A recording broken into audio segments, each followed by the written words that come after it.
বছর ঘুরে আবারও এসেছে সনাতন ধর্মাবলম্বীদের সবচেয়ে বড় ধর্মীয় অনুষ্ঠান দুর্গাপূজার মাহেন্দ্রক্ষণ।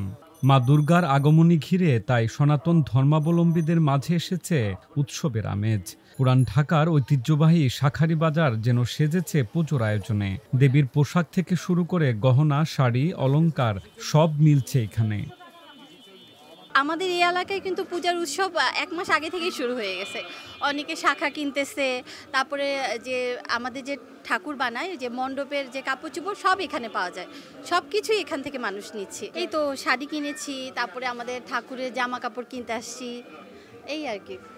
আমাদের ঠাকুরকেও আমরা নতুন জামা কাপড় পরাই। শুধু নিজেরাই যে পরি তা না, ঠাকুরকেও আমরা নতুন জামা কাপড় পরাই। পূজার শাঁখা, শঙ্খ, ঢাক, ঢোলের পসরা সাজিয়ে বসে আছেন দোকানিরা। ক্রেতারাও যার যার চাহিদা মতো বেছে নিচ্ছেন পছন্দের জিনিসটি। দুর্গাপূজার জন্য শপিং করতে আসছি, যেহেতু বাসায় গোপাল আছে, নিজেদের বাড়িতে পূজা করি, এর জন্য দুর্গা মার জন্য কিছু শপিং করতে আসছি, আমাদের নিজেদেরও ঠাকুর ঘরের জন্য কিছু শপিং করতে আসছি। মায়ের কাছে কি চাওয়া, মায়ের কাছে তো কত কিছুই চাওয়ার থাকে, চাওয়ার কি শেষ আছে। কিন্তু চাওয়ার মধ্যে এতটুকুই যে স্বামী সন্তান নিয়ে ভালো থাকতে পারি, দেশের যে অবস্থা এগুলার থেকে যাতে ভালো থাকতে পারি, এই আর কি, আর কিছুই চাওয়া নাই মায়ের কাছে।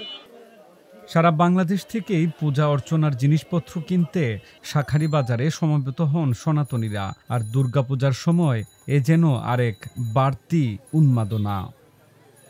পূজার বেচা কিনে মোটামুটি ভালোই হচ্ছে কারণ এখন তো পূজার বেচা কিনে আমাদের অর্নামেন্টস আপনার এই মূর্তির সব কিছু বিক্রি এখন প্রায় শেষের পথে। এখন হলো বিজয়া দশমীর কদম টদমের বেচা কিনে টুকটাক চলতেছে। পূজা আসার 1 মাস আগে থেকে পূজার উপকরণ এবং পূজাকে কেন্দ্র করে প্রত্যেকটা পরিবার তাদের ধর্মীয় মানসিকতা থেকে জামা কাপড় থেকে ধরে নতুন ঠাকুরের জন্য জামা কাপড় এগুলি কেনা শুরু করেন। দুর্গোৎসব শুধু একটা ধর্মীয় অনুষ্ঠান নয়, এটা একটা আবেগ, একটা মিলন মেলা।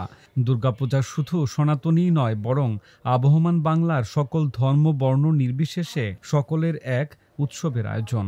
আর তাই সব শঙ্কা উড়িয়ে দিয়ে দেবী দুর্গার কাছে প্রার্থনা যেন জাতি ধর্ম বর্ণ নির্বিশেষে সকলের জন্যই হয় কল্যাণ ও শান্তি। হিন্দু, মুসলমান, বৌদ্ধ, খ্রিস্টান বলতে কোনো কিছু নাই। এই বাংলাদেশে আমরা সাম্প্রদায়িক দেশ, কারণ আমরা সবাই শান্তিতে বসবাস করতে চাই।